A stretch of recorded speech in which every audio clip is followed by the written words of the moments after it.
Took a picture. Hold it down when you push it. Hold it for a minute until it says record. Oh, it's recording. Okay. All right. So I'm going to demonstrate the closed blood draw system from MPS. And Todd, if you can focus kind of on the counter here. So we've got our closed blood draw system open. This thicker tubing here is what goes to the transducer, and then this end here is what goes to the patient. The long tubing is then for your flush line. So for demonstration, I've got my green bag of fluid. I've got a 10 cc syringe and a smaller, this is a 1 cc syringe. But to start, you're going to flush the tubing. You flush the transducer end first. Stopcock is faced straight up towards the blood draw line. Push through until you see what fluid come out. Clamp off that tubing. And now you can take your flush syringe and connect it here. This will actually stay in place once you flush. So you've got your clamp open. I'm going to push through and flush all the way out until I see water dripping, which I do. And at that point, I'm going to clamp this line down here close to the patient. So for demonstration, instead of patient, I'm going to use green fluid. So this will demonstrate our blood and show how this would actually work, okay?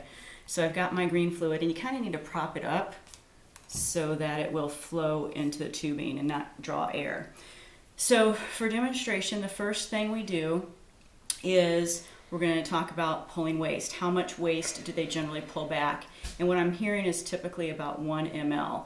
So with the stopcock faced off towards where you're going to draw the blood from, I'm going to open my clamp and I'm going to pull back from the 8 mark to the 9 mark, and that will be 1 ml.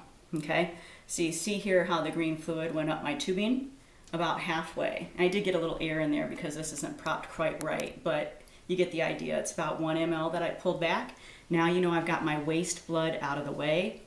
I can connect my blood draw syringe, turn off to the back side of the tubing so I'm only open to the patient, and now I can pull back my blood draw that I would need for this patient, however much that is.